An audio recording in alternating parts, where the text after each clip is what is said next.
Well, good afternoon and welcome to episode 10 of Grapes and Greens. Today, for the first time, we have a lady on the podcast, which I'm delighted about, and also someone who I don't know and never met before coming through the door, and we've just had a quick chat. So I'm really looking forward to hearing a story, and that is Nicole Wheatley. Nice Nicole, to welcome. meet you. Yeah, thank you very much for having me and having me at your home as well. Yeah, I mean, we've talked so much about wine and earth and the wines every time, but everything is, what is this wine and earth? And we thought, well, why not show it off? And you're gracious enough to come to the warehouse. So, yeah, absolutely. But it's a good backdrop, isn't it? It's brilliant. It's quite funny when the doors open, it's like a big reveal. As I said, it's Aladdin's Cave. Really 320 wines. It's probably sitting there as around about £750 million worth of wine. Wow. And 320 wines, 14 different countries, 90 different producers. It's incredible. It really is. And it's, when we've been here since 2021, and basically when the guys came in, it was all pigeons and they've really built the foundations from here. And it really works. In fact, what we've got to do is we've got to build up some more racking in the middle. As we're really getting much busier than we were in 2021, I'm pleased to say. That's fantastic to hear, Yeah. Well, as always, we're going to start with a wine. And you mentioned to me that you had a couple of stories, and you mentioned a wine which was Puy Fumé. Yeah. And we have a beautiful Puy Fumé. As you know, it comes from the Loire. Mm-hmm. It is the Sauvignon Blanc grape. And there's a little bit of elderflower in this, a little bit of peach. It's very light. This particular one is £22, but it's really good value for money. Yeah. And I hope you enjoy it. It's really lovely. It's really smooth. It's definitely got those fruity tones. You can taste a bit of the pineapple, but it's not sharp. It's not sharp at all. It's not like cotton wool. It's very drinkable. Very drinkable, very quaffable. Very quaffable, we'll say, yeah, exactly. Great on the terrace after golf. Yeah. Oh, absolutely. It'll be the perfect combination. But the reason I chose this wine was because it was the first sort of grown-up wine choice or wine purchase that I ever made was Puy Fumé. Okay. And friends of ours, we'd gone to New York and we managed to secure this ridiculous deal. So one of the flight companies had forgotten to put the tax on the flights. Okay. And so we bought flights to New York for £150 return and decided to blow our money on everything else. We went for Easter. So we were there for the whole of the Easter weekend. Oh, nice. And each of us chose something we wanted to go and do when we were there. So we went out to Chelsea Piers and hit baseballs and, we did lots of different things. We had friends who were club promoters in the UK, so they knew a lot of the DJs in America. And the day that we went to go to the River Cafe, which is a Michelin star restaurant that is in Brooklyn, so it overlooks Manhattan, we probably had 2 hours sleep because we'd been to Q-Tip's birthday party the night before and had this incredible experience in a brand new club in New York that no one could get into. And there's these people from Manchester just walking straight to the front of the queue and going in. And to give you an idea, Beyonce was there. And I mean, it was like proper next level. Proper. But the following day we all got up and there's 8 of us. We went across the bridge and went to this restaurant, and I was sat with my friend Helen. And me and Helen at the time were the only people who were very much kind of corporate facing. So it was down to us to choose the wine. And so we were going through this wine list. And how did you choose it? Like, couldn't be at the top, couldn't be at the bottom. Kind of middle? Is that how you thought? No. We chose it on the basis of what was the nicest wine anyone would have bought for us when we've been in a company situation. And we both had Puy Fumé. And so we looked down the list and we found a Puy Fumé because we knew that would be a wine that would go with the meal. It was easy to drink. We all had kind of slight hangovers at that point. And it was an expensive bottle of wine. And I think that was the first time I thought I could be quite grown up about wine. Brilliant. Great story. So that is why we chose the Puy Fumé. Are you a wine drinker now? I mean, yes. You enjoy a glass of wine when you get home after a hard day. Absolutely. Funnily enough, I'm a red wine drinker. Okay. Not normally a white wine drinker at all. Yeah. So you mentioned Languedoc as well. Languedoc, yeah. Yeah, sorry, French. Sorry, French. Sorry, I forgot I'm talking to a person who's fluent in French. Sorry about that. So I think my first kind of exposure to wine was in the south of France. Mm-hmm. And I've warned you, I'm a woman with many stories. So when I was 18, I ran a glassblower shop in the south of France. in a tiny place called La Couvertoirade. And if you've never seen La Couvertoirade, you should Google it. It's the most beautiful place. It's a tiny walled village about 50 kilometres north of Montpellier. This was not the job that was sold to me, by the way. It wasn't until I got there I realised that me and my friend Rachel were in the middle of nowhere, like literally in the middle of nowhere. There was no roads. And we were in this tiny town, and we lived there for 6 months and ran the glassblower shop because he was a bit of a hermit. He didn't like people. And all the families had been there for like hundreds and hundreds of years. You know, they all made... In the winter, they made soap, or they all had like different specialities. And in the summer, they sold it to tourists. And so when these 2 English girls turned up, they had no idea what to do with us. I think they had this image of what English girls age 18 would be like. And to be fair, in circumstances, that would be true. But they embraced us, and we spent a summer going to parties with them in different towns. And that was kind of my exposure to wines that are garrigue. So that kind of floral lavender kind of flavour that it immediately takes me back to that time. Like if you could bottle garrigue, it's like a scent of lavender, but heat and dryness. And it's just, that is like my first memory of wine. Great memory and almost the tastes and everything, all those memories come back when you see it. All of it, even like the sound of the cicada. I can hear what it was like to live there. That's what we found on the podcast, is that so many people have memories of the wine that they drank, but it's everything that comes back. It's the smells, it's the people we were with, it was the occasion we were there for. Oh, absolutely. And that was casual red wine drink. It was great. I loved it. Well, why wouldn't you? Yeah, fantastic. So 18, I've just learned that you're not from a golf background. You didn't play as a junior. You didn't play golf. Do you play golf now? So I used to go and do pitch and putt, my brother. So we would go and we would hire a 7-iron and a putter and a ball and go around in Kenilworth, was where I grew up, a place in Warwickshire. And we go and do pitch and putt. But no, I have absolutely no background in golf clubs. I've been a golf club member once. It didn't go well. So I do. I come from very much a sporty background. So kind of my heroes when I was growing up were athletes. So I was an athlete for Coventry Godiva when I was younger, and that was my ambition, was to go into athletics. And I competed all over the country. Who did you compete? Anybody famous that you competed against? I was going to say so many names from back then.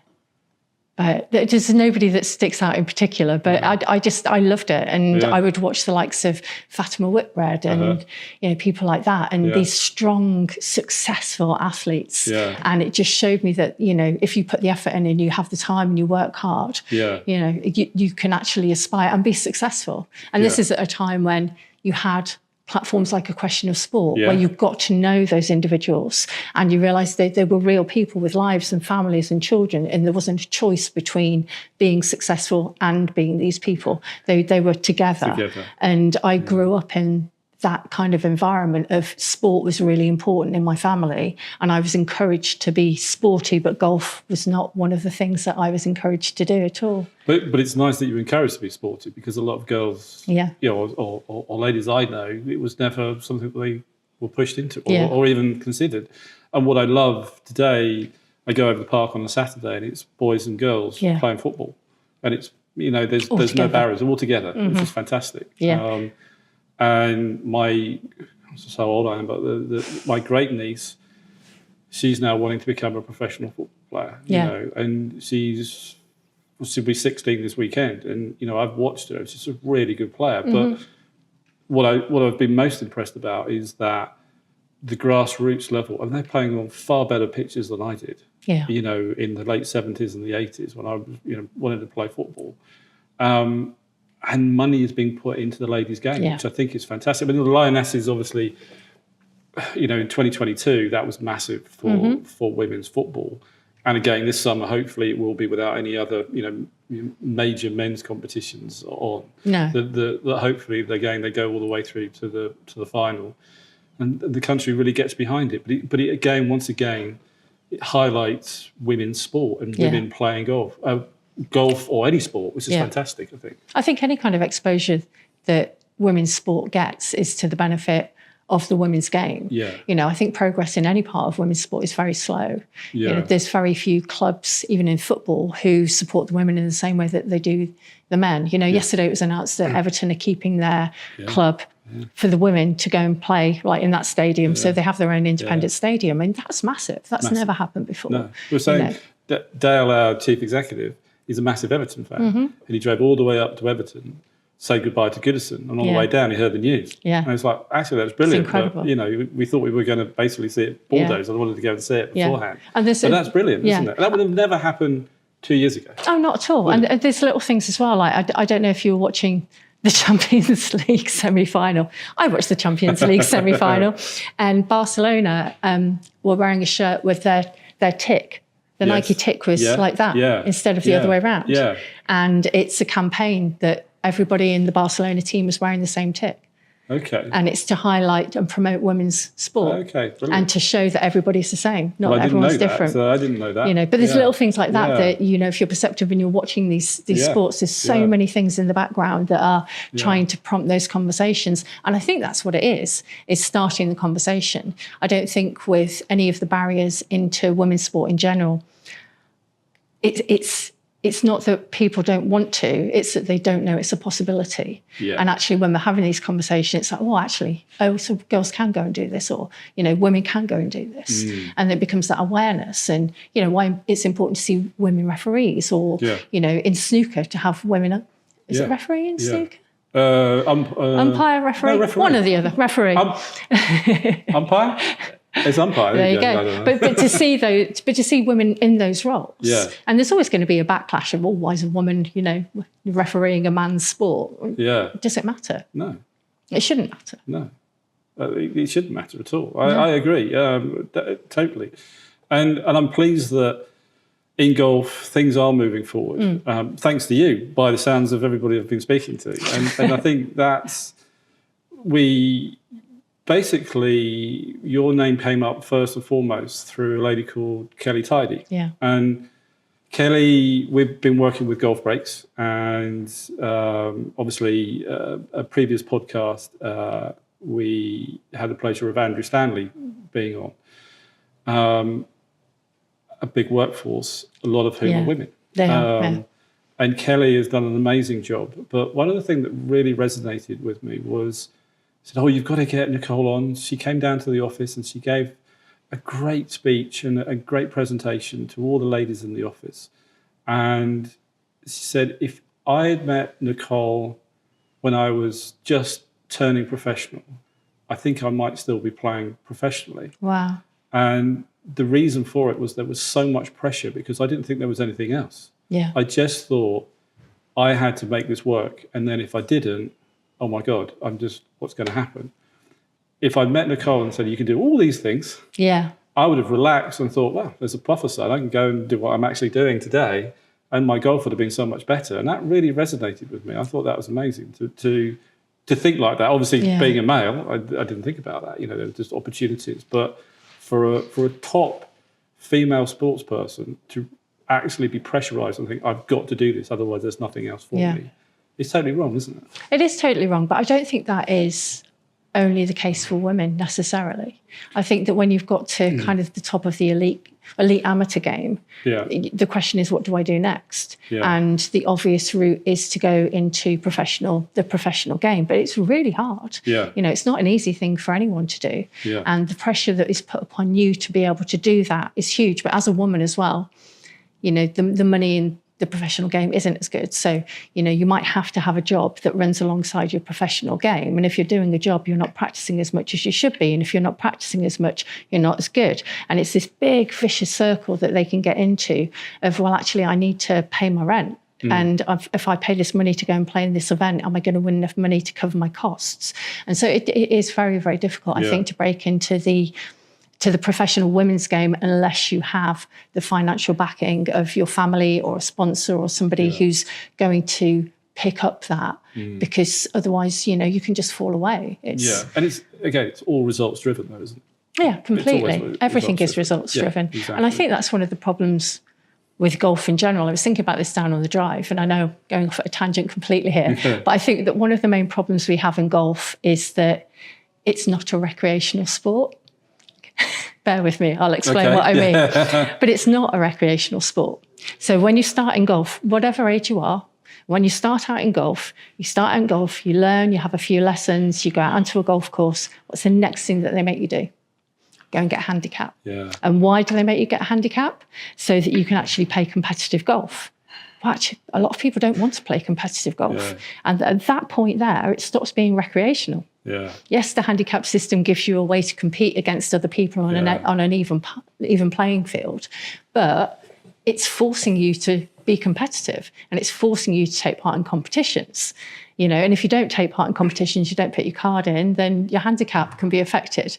And so automatically we've gone from, I want to do this because this is fun and I'm going to go and do this for a bit of a laugh, to, oh no, I've got to take this more seriously. Yeah. And there's no other sport where that exists. Yeah. You go to a tennis club and you play tennis because you want to play tennis. You go to a netball club, you play netball because you want to play netball. Yeah. But in golf, there are certain milestones that make it compulsory for it to be competitive. Yeah. And that's not what I've ever been interested in. Yeah, yeah. Really interesting you say that. And I think there's a modern day approach to that. I was talking to Chris Ingram, who is the chief exec of Pitch Golf. Obviously just opened a massive venue in Canary Wharf. I was chatting to him about his business. And he said, we're not in the golf business. No. We're in the hospitality business. Yeah, it's entertainment, it's leisure. And he said, we're obviously encouraging ladies to come into our facilities because it's a social environment. Exactly what you're saying. It's first and foremost, it's a social environment where I want to enjoy male and female company after work or at lunchtime or for whatever reason. Yeah. And my reason is to go and bash some balls into a net and have some fun. But actually, if I enjoy that, why wouldn't I go out onto the golf course as well with those friends and actually get some fresh air? And what we found from the pandemic is that obviously it's good for your mental health as well. Yeah. So if you're brought up in the city and you go and work in Canary Wharf and then you find golf and be able to go out onto a golf course through that environment and not worry about competitions, then that's got to be great for the game, isn't it? I think more and more people will go into it. I think if you look at I think the USGA put out a stat that the biggest growing age group is 28 to 34 in America. And I think it's now got to 60-40 men and female in that category. But that's in non-traditional golf formats. Correct. It's not in golf club formats at all. But hopefully that will transcend into playing golf. It should, but why should it? Why do we only value a golfer when they become a golf club member? We should still value them at every single point in their journey. I'm not a golf club member, but people should be marketing to me. Exactly. Yeah. But people should be marketing to me and valuing me and counting me in their numbers, and they don't. Good. I'm not included in anyone's stats. I don't have a handicap. I'm trying really hard on iGolf, is all I'll say. So I kind of say, do you know what I think is barrier to it? I know they've won lots of awards or whatever, and I've had a handicap, and I've had a handicap of 2. And handicaps, as you say, is really important. I don't want to play in competitions anymore. No. I really don't want to play in competition.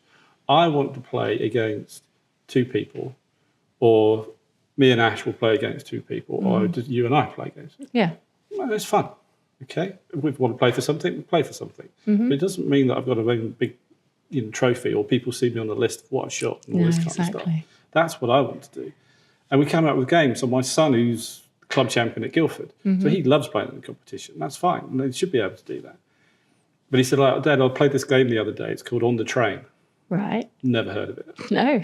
So On the Train is either you have to get 2 pars in a row to be able to score, or you get a birdie. Okay. Okay, and then you're straight on the train. If you're on the train, you can score. Oh, right, okay. But if you get a double bogey, you're back off the train. And it's all net and stuff like that. But it kind of made... And we played it for the first time. I had 2 people we played down at Parkstone, which was lovely. Oh, I know Parkstone. And we played this game. It was such fun. It was because it was totally different. It was just a break in the normal scoring format. And I rang my son up and said, that's brilliant. I thought it was great fun to do. Yeah. But actually, subconsciously, it will make my game better because I want to get more consistent, because I want to stay on the train. Yeah, exactly. You don't want to fall off it again. Sounds a bit like snakes and ladders almost, doesn't it? Yeah. Like that, yeah. So So you're in the business of golf as well. Yeah. With Medi8. Can you tell me a little bit about why you set up Medi8 and what it is, basically? Yeah. So Medi8, we started off life as a marketing agency, founded in 2007. Previous to that, I'd been working for a company down in Surrey, not far from here, actually. And I'd worked in everything from player management through to delivery of events, and then kind of leveraging PR and press exposure around those events and the people that we represented. But I kind of got to the point that I knew I wasn't going to get any further within the business. And there were also, I wanted to do things a bit differently. And golf can tend to have a little bit of a, well, this is the way that we do it. This is the way we do it. This works. So why would we do it differently? And that all came on the back of me working on non-golf accounts. So I was looking outside of golf into like leisure and fitness and things like this and seeing how their markets were growing. And it sparked my interest, really. And so I set up Medi8 in 2007. One of the first accounts that we won was Gore-Tex, and we worked across all of their categories. So we represented the membrane. So literally the bit of Gore-Tex that goes in a jacket. Yeah. So we worked in sailing, mountain biking, mountaineering. You'd find me on the side of a mountain with like a hat on and crampons and things. It's that's my happy place. Okay. But we worked on some incredible projects. But what that gave me was a unique perspective, because we started to see what these big brands, which were like Berghaus, Mountain Equipment, people like that, we started to see what they were doing in their markets and thinking, well, actually, if we bring this into golf and we apply this to some of the brands we're working with, how would that affect their brand positioning or their consumer engagement? And it was just a really exciting time. But from there to where we are now, I mean, everything's changed. The media landscape has changed. I was working in the heyday of, we're having a media event, and everyone from media would come to the point that media are like, I need a good reason to be there. Yeah. I can't be seen to not be at my desk. Yeah, and things changed quite dramatically in that period of time. Right. And as a result, the business has too. I mean, you think when I first started out, I was sending press releases by fax, which I think some of your listeners will have to go and Google. Absolutely. But I would. I'd send a press release by fax and then send a floppy disk with the pictures on to a news desk. That's what we did. Yeah. You imagine the home of golf is sending out a press release from a fax. Yeah, that's how it worked. Yeah. What else are you going to do? Because there's no other way to do it. Exactly. And we've had to evolve from that point. So now as an agency, yes, we offer traditional PR services, and we have a global client list. We work with people all over the world, but we'll also develop LinkedIn strategies for individuals or for businesses. And we also do a lot of consultancy. So we'll work with brands and look at where they are and where they want to be, and also with individuals as well. Or we'll go and problem solve in a golf club and come up with a strategy for them. But we've also packaged up our knowledge to deliver that in a different way. So we work with people like the Golf Course Marketing Association, Golf Club Managers Association, too many M's. Yeah. And we've just delivered strategic marketing education for them. Brilliant. So we're actually teaching golf club managers how to evaluate the golf clubs and to create strategic marketing plans, which they then go away and deliver. And that's kind of born on the back of the fact that golf clubs will struggle to get boards to commit to marketing budgets. But actually, if we're equipping these people with the knowledge to be able to do it themselves, then that's a game changer. And every single person who came to that course had a different problem. And we were able to help them identify solutions to their problems and actions to make when they got back to their club. And we know that that's already happening. That's a really fun part of our business is equipping people to solve their own problems. Having been on a board member of the CMA, I'm delighted to hear that. That's great. It's so important. I mean, I was lucky enough that we had a marketing team at St Andrews, we had a marketing team at Loch Lomond. A lot of clubs don't. They don't. No. I mean, the GMs have to do it all. That's it. And they also don't really understand what marketing is. No. For us, marketing is a business tool. It's not just, look at a nice poster. Yeah. It's we look at, when we meet clients for the first time, we'll ask them where they want to be in a year. And then we'll put a plan in place that will help them get to that point.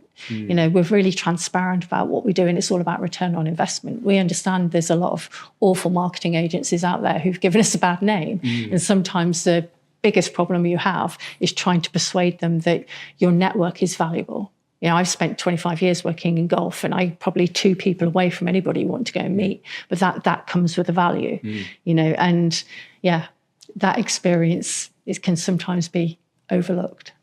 100%. And I think that's taking a lot of hard work to get that as well. I know from personal experience, you know, that's what we did with Club Inc. You know, it's like, well, you want the contacts. That didn't come overnight. This has taken me a long time to get to this position. And one of that kind of leads me onto a little bit of off piece, because it's interesting you're saying the marketing landscape has changed. It has changed massively. Yeah. I went to a Reflow pitch event in February. Mike Harrison invited me to go along. And rather like you were saying, you know, from a media perspective, it was so different. Yeah. These are all influencers now. But it does seem to me that there's a lot more lady influencers who are getting, you know, maybe to the top of the tree when you look at both combined. It's not just, the men are just doing that. There's a lot of good lady influencers for golf. What, I mean, do you think that's a true reflection? Are influencers really important? Is that the way that the marketing is moving forward? Influencers are important if they have influence. Yeah. And that is a real troublesome question. Okay. Because there are influencers who have an audience, but actually are they moving the needle? And that's what brands need to ask themselves when they engage them, is actually, what am I trying to get out of this relationship? If you're trying to get awareness, which of course you can't measure, then influencers can be a really good route to golfers. Because let's face it, you're only going to follow a golf influencer if you like to play golf. Yeah. So from a brand awareness perspective, they can be really, really powerful. But actually, if you're looking at impacting sales, that's a different thing. So I think that, you know, any true marketing campaign now has to be integrated. You have to look at what you want each of those elements to activate. So yes, influencers should be part of it, but I don't think that you can only work with influencers and create the same amount of impact as you would if you were still involving magazines and all those other things as well, you know, outdoor display. There's so many different elements of marketing. But I think that it's really nice to see that women are engaged in that space. And there certainly there's some really good women influencers out there. But, you know, some of the men that we work with, they're fantastic. Yeah. They genuinely want to make a difference and they want to be involved. And, you know, I think male allies in this sport are really important. And that's something that's come out of a lot of the stuff we've done around the Women in Golf Awards. Learning that male allies have been the people who have really pushed women forward and enabled them to have the careers that they have now.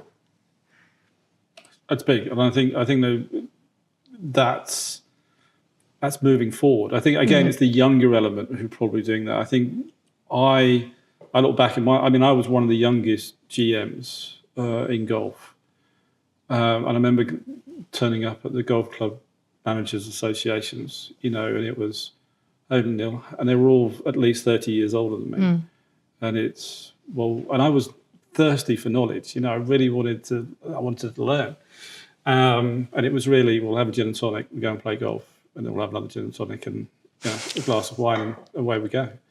And that's what I wanted to change. That's why I became, you know, a board member of CMAE. And I was in Dubai and I found the Club Managers Association of America. And for me, that was amazing because there was structure. There was I could actually learn, and there was an exam, you know, that I could actually learn, and there was a thirst, as I say, knowledge, but I could actually test myself. And then the biggest thing I said on the board is that we need to get boards to understand what that certificate is.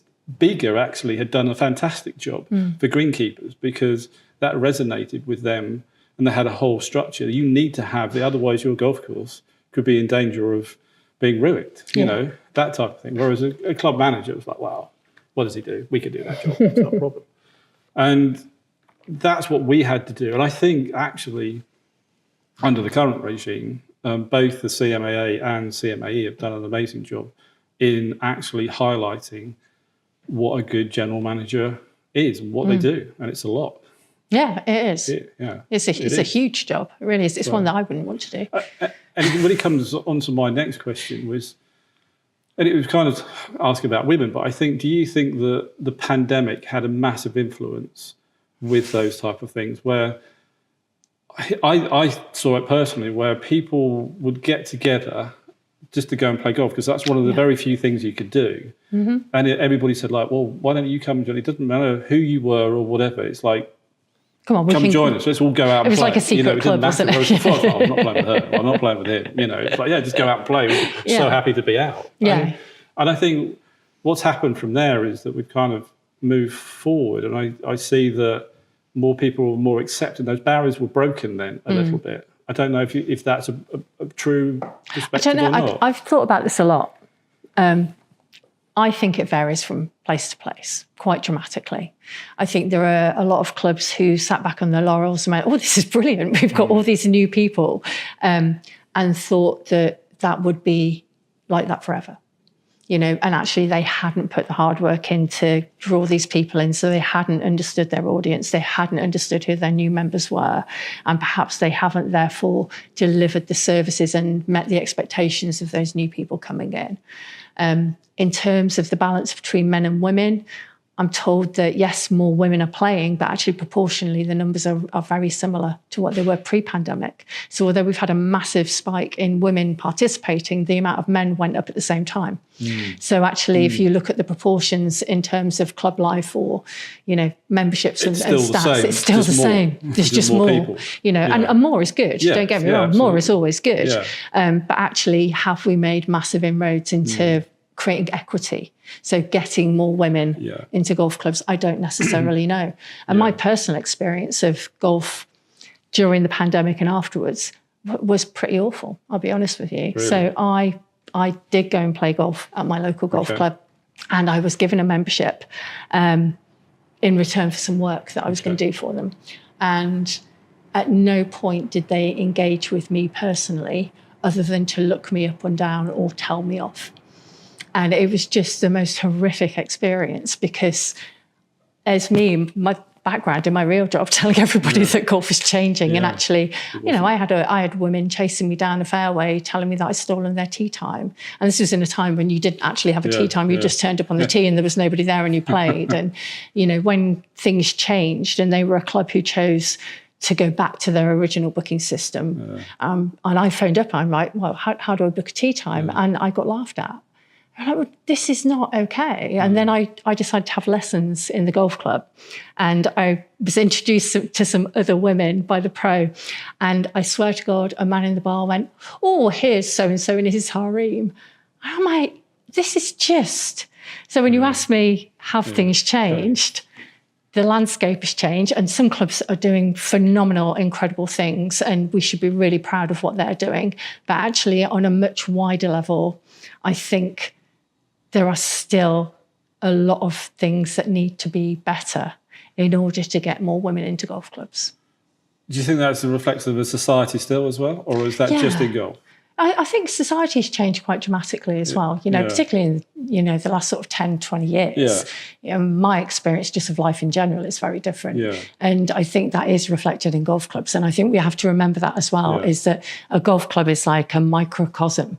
It's a reflection of society. So as society changes, golf clubs will change. But in the back of my head, I do wonder, are people still saying those things and thinking those things in the background and just not saying them out loud? And I think there will come a point. I went to this incredible talk in America, and there was a woman there who was talking about getting more women into her golf club. And she did this fantastic job of attracting 25 to 35-year-old women, and she got them into the golf club, and she tried to basically merge them in with her current ladies. And it went so badly that she separated the two groups and ran them completely differently. And in her words, I'm just waiting for the old ones to die.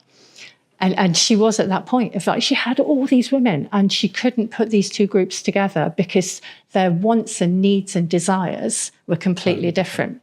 And, I've recently got to know this woman called Fiona, who's incredible. And she talks a lot about things like affinity bias and things like this. And she was talking to me about how women in golf clubs have something called survivor bias.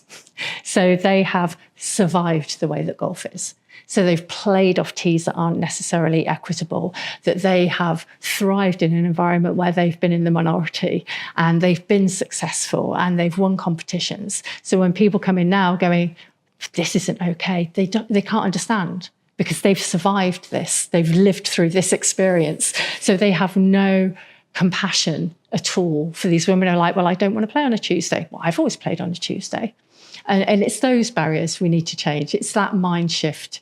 Changing your own. Yeah, exactly. It's changing your own attitude, because actually, yeah, you might have enjoyed your experience, but if your experience had been different, would it have been better? Yeah, that's really powerful, isn't it? My goodness. I didn't expect that for today. Sorry. No, but it's good. I mean, it's a great perspective overall of the golfing landscape. Yeah. And primarily, a lot of people are listening to us from a business perspective. Yeah. And more importantly, from a business perspective, that's a really important thing to understand and know, because that will reflect on their bottom line. Absolutely. 100% it will. Yeah. So yeah, it's pretty powerful. And I can see why you're in the job that you're in. I just really care about it. That's the thing. I genuinely care about making a difference to this industry. And I get so frustrated. And a lot of the things that I've done in my career have been totally born of frustration, of putting my foot, like my head above the parapet and going, right, well, I'm going to do this differently then, and I'm going to prove you wrong, and I'm just going to go and do it. Yeah. And it terrifies the people around me that I have this attitude. So I have it in life as well. Yeah. I'll just be like, no, we're not doing that anymore. We're going to go and do this, and everyone has to follow me while I go over there. Yeah, but that's what leaders are. Leaders do that, don't they? At the end of the day, I think they do. I suppose I never thought of myself like that, but I think they do. Leaders. I must be awful to live with. So, okay. And if you get the followers, which you are getting, then you can make a difference. You can't do it on your own. It still surprises me. Yeah. It still surprises me when I knock on doors and people say yes. Yeah. And it's really, really fun when I'm asked to put together proposals, and I'll write the proposal. I'll write what I would do. Okay. There's been occasions where I've written what I think a client will do, and someone in my company will go, that's not you. Like, go away and write what you would do. And then I go to businesses and say, this is what I would do. Okay. And they go, all right, then let's give it a go. And that's the terrifying moment of like, oh my God, I've got to go and deliver this. Yeah. But that's good. I mean, but then you suddenly go, okay, yeah, I can do that. Yeah. You've done the hard work. You've just got to roll it out now. Yeah. It's fascinating when you find people who have the same mindset as you, who are just a bit like, why not? Let's just try it. What's the worst that can go wrong, Nicole? But again, from a business perspective, I've called you in. You're the expert. Why wouldn't I say? Well, why wouldn't I go? Yeah, let's do it. I agree with that. And you're proving to me it's going to improve my bottom line, or it's going to improve whatever I wanted to improve. Yeah, and that's it. Yeah. That's why you're a businesswoman. Exactly. It's not about how many times I can get you in the press. I can get you wherever you want. But actually, can I put more money in your pocket? Yeah, absolutely. Can I make sure that I can pay the staff and get a new bung, whatever it might be, new machinery, make the golf course better, all that kind of stuff that we need. The important stuff. The important stuff, that's what people go to a club. And it was really interesting that I had a conversation with Ryan Nodes, who owns the Addington, and Stuart Collier, who is the director of golf and has been for a number of years at Stoke Park. And obviously that's had a huge transitional change. And it was really fascinating listening to them about memberships. And Ryan said, I had this member potential member who was selling himself to become a member of the Addington. And he said, I'm going to be a great member for you. He said, I'll be here every day. I was like, I don't want you. In his head. And he said, I'll support everything, all the competitions, X, Y, Z, blah, blah, blah. And I'll drink at the bar and wherever. And he said, you're our Welsh Spada member. We really don't want that. Because if you look at the average spend, you've taken up spaces and probably your membership is costing around about £2.50. So from a business perspective, I then can't get on additional revenues. And that's actually what's happening with a lot of clubs, is that they're full of people playing a lot who actually don't pay a lot. So you've got to ask them for more money. Yeah. Because otherwise what's happening at the end of the day, we won't have any money in the pot because everything else is going up. and you're playing more for the same price. Absolutely. It's pay and play golf. Yeah.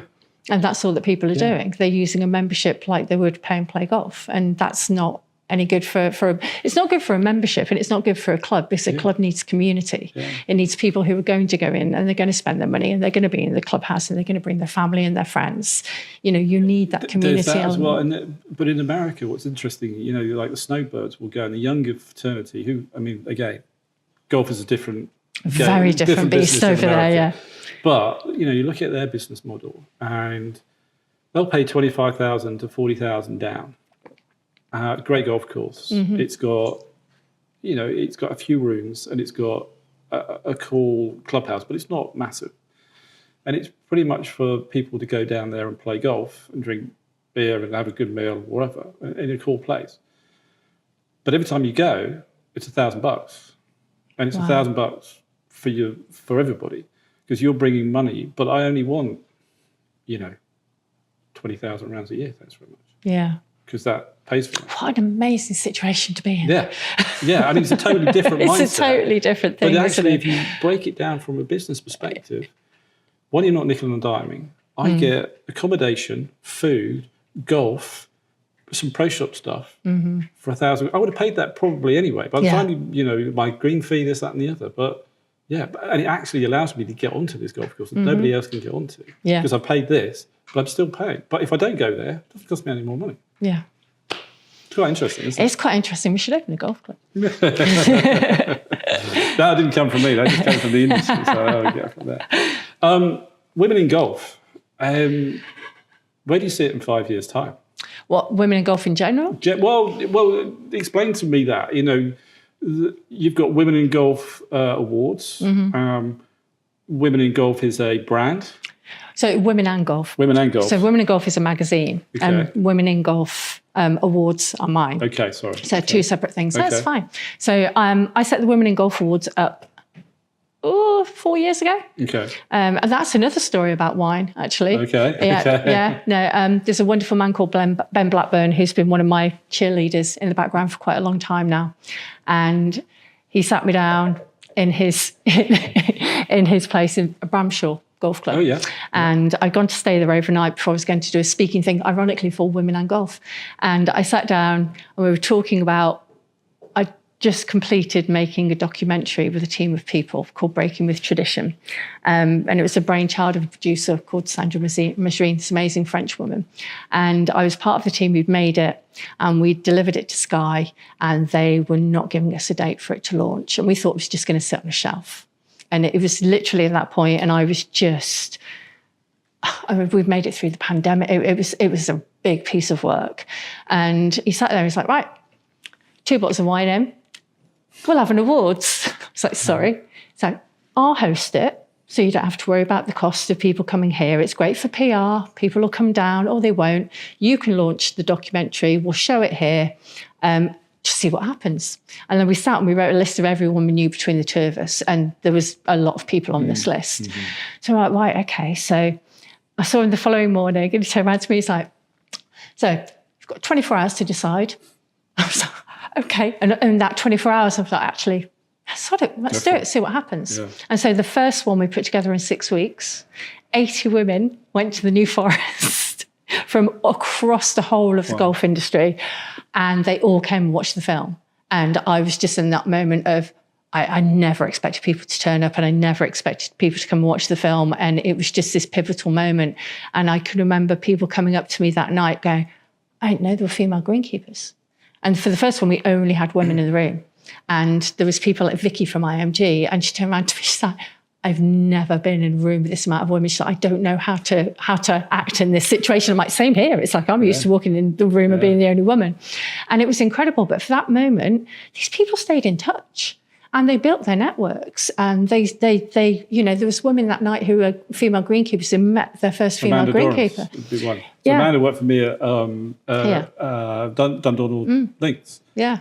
Amazing lady. She is incredible. Absolutely incredible lady. She's got so proud of what she has done. Oh, she's from phenomenal. when I knew her, she had a single parent with, I think, an autistic child. Oh, right, I think so.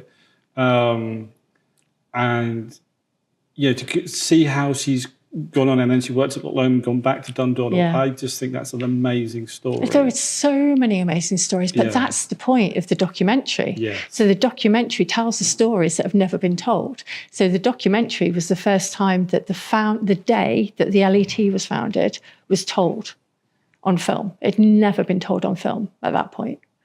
If you get your head around that. Yeah, crazy. I was literally contacted by 2 LET players, 2 of the founder members, and there was quite a lot of founder members, but the 2 got in touch with us. It's like, well, why are you coming to me with this story? Because we'll die and no one will know what happened in that room. And then I felt like I had this real commitment to tell their stories. And there were all these other people we met whose stories never got told. And so the awards have given us the platform to do that. So year 1, we did the thing. It was incredible. Year 2, I'm like, let's see if we can get you sponsored. We were fully sponsored in 4 weeks, which just blew my mind. And then we're now heading into year 4. And we're going back to Fox Hills on November the 27th this year.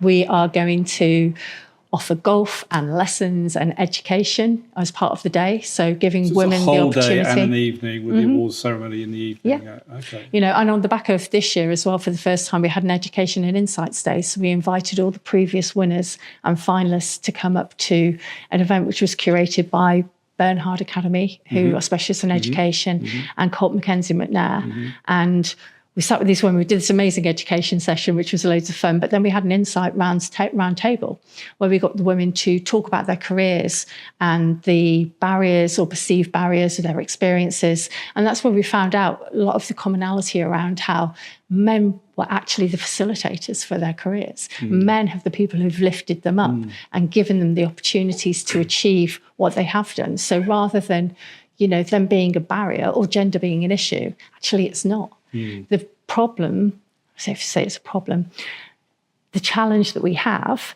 is women not knowing that golf is a career that they can choose, of not knowing what the opportunities are within it. So many women I meet have fallen into golf by accident. They didn't choose golf as a career. I didn't choose golf as a career, you know, and I came in and I've tried to leave a few times and then people like, they reel me back in again. It was like, oh, look at this sparkly, shiny thing. I'm like, oh, okay, we'll do that. But yeah, what we need to do and what I hope that the awards does is tell those stories. And you see like great things. So Anna Nielsen, another incredible greenkeeper. So she won the award for turf care this year, and she was on BBC News. She was on TV. She was, but then all of a sudden, there's all these like other women in non-golf spaces seeing that go, you can look like that and be a greenkeeper. She turned up in like full like Gucci dress, makeup, nails. I'm like, this is what we need. These are real people doing real jobs, really important jobs in golf. And if we can inspire more women to do that, and to help retain the ones who are already in the industry by creating that network for them. And I hear all these amazing stories when I go away about how, you know, Helen from Perry Ellis is now best mates with Sarah Bennett from the PGA, and they're raising money for a charity together. But they met at the awards. You know, or people going out to Orlando who were there for the first time and they didn't know people and they've gone out and they've played golf together.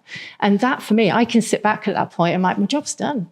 This has never been about me. It's been about giving these women opportunities that I never had and knowing how valuable those things would be. I get really emotional when I talk about it. My voice goes, because it's so important, because I didn't have that.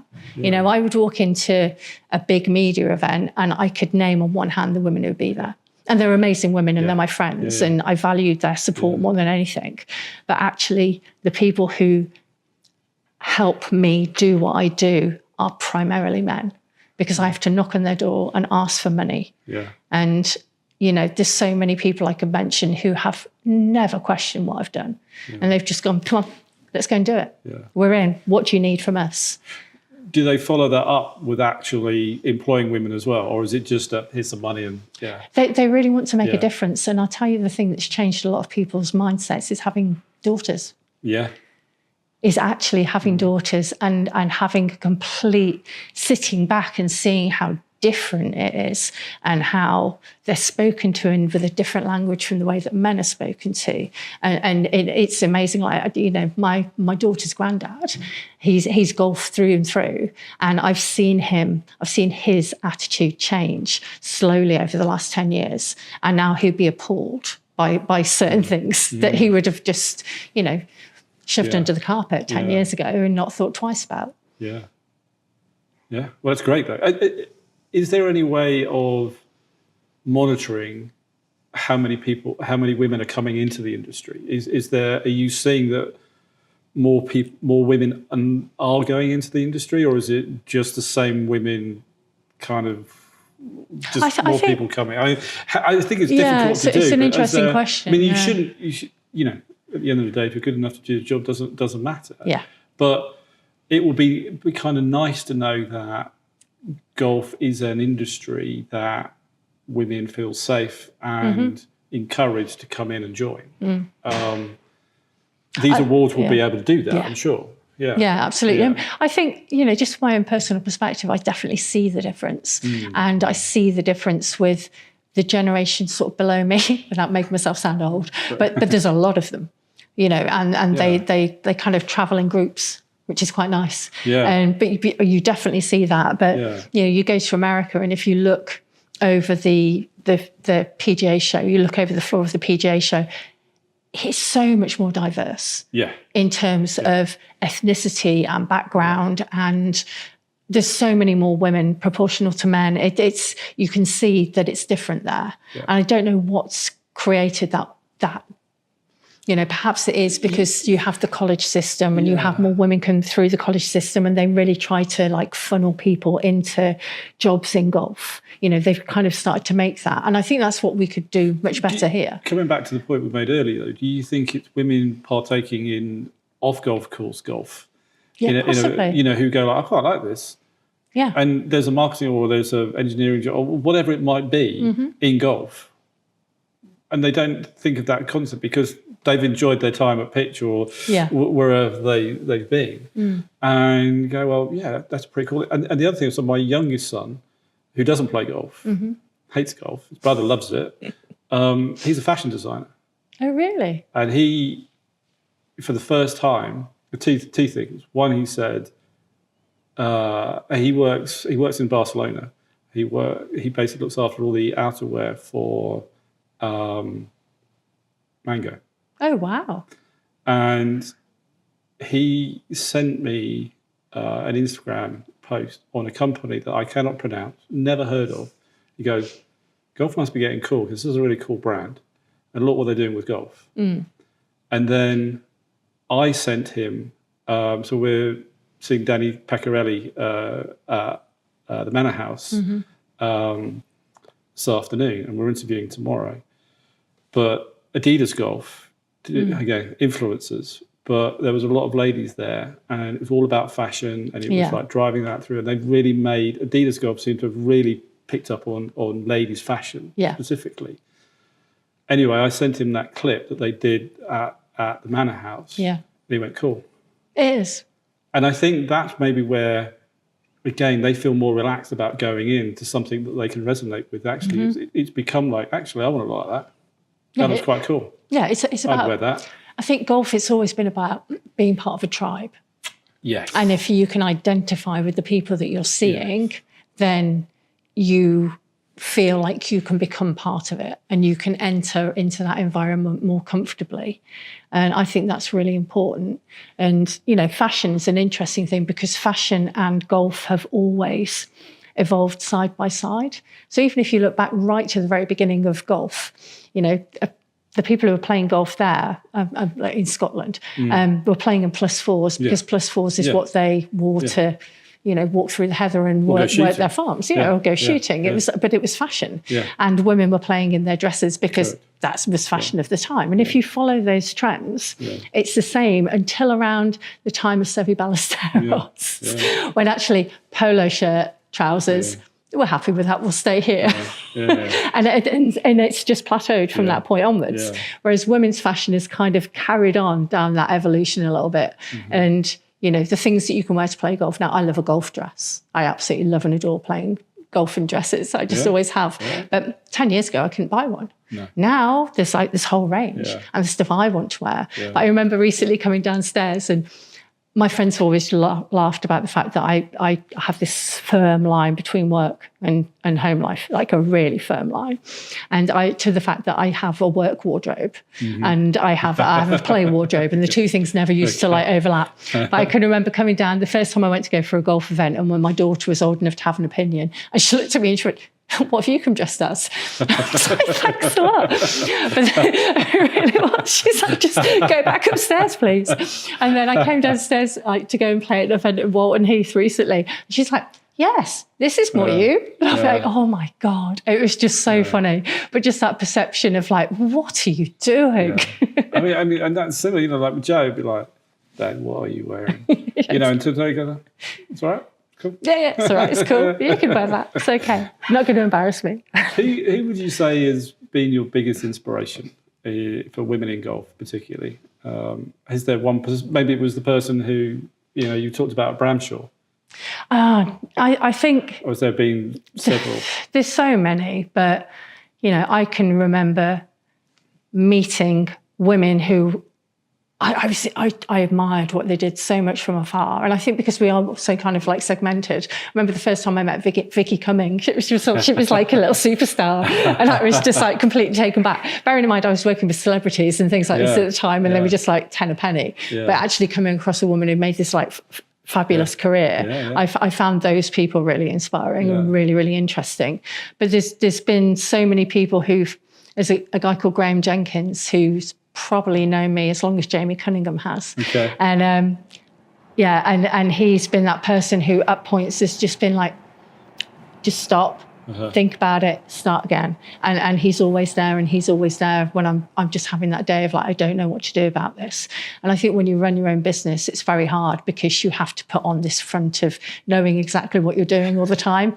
And actually there are days when I'm like, oh my God, it's like, I don't know what to do. And I've been asked to do this, and what do we do? And he's been the one person constantly for the last 20 years that I've been able to just phone up and just splurge at. And I'm really grateful for that. Yeah, incredibly so, And then there's other very people. lonely place at the top, when it's, there's nobody else to go and ask. It's tough. It's tough. It really is. You need to have that support group around you. And I think that's what the generation below me do much, much better. Yeah, okay, interesting. That's good.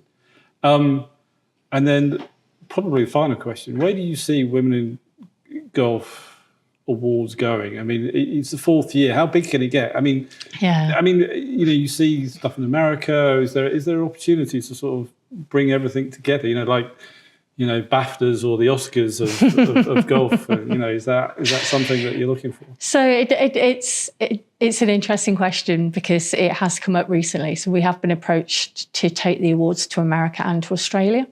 But we're not sure how that would work. So we're looking at those different opportunities. In terms of how we grow out in the UK, I think one of the things that's made it so successful to date is actually keeping it quite small. So I say 150 people. I mean, it's not that small. We doubled in size in 2 years. But it's very much kind of, it feels like there's a warm hug. Yeah. It's like you get the chance to meet everybody in the room and you feel comfortable, and it's not corporate because it's just that little bit smaller. So it's finding that balance between keeping it intimate and growing it so everybody can come. See, that's where I think like the first time I went to World Conference for the Club Managers Association of America, that's massive. There's 2,500 people go to World Conference. But it has that, it's that big, but it has that, we have it. Areas that we know we feel comfortable in, but if we want to go outside of our comfort zone, we can do that and meet and network. And that's really helped my career. It was going to those types and networking. I mean, I had to have the gumption to go and ask people, but I did. And I was very lucky that people were very generous with their time and, mentored me and gave me great opportunities. So, I do think it could get bigger. And I think, in any business, and any industry, there's ways of getting people together, and the bigger it gets, sometimes it can really help to blossom different ideas. We talk about how America works. I mean, I always thought I wanted to go and work in America, and because it looked so cool, X, Y, and Z, but they had the same problems as we do. Yeah, we really did. But it's just more money. with more money comes more responsibility and more risk. You know, that. That's the other part of it as well. Exactly. It is a big risk, but I think, you know, it's an important thing. And, you know, the ideal scenario for me is that in 5 years there's enough women working in the golf industry, we don't need an awards anymore. Well, true, because it should all be the same. It should all be the same. It should just be an awards. It should be an awards. I think that's a good place to stop. Nicole, it's been a pleasure talking to you. And I've you learned too. a huge amount. Thank you very much indeed. Thank you for having me. Pleasure.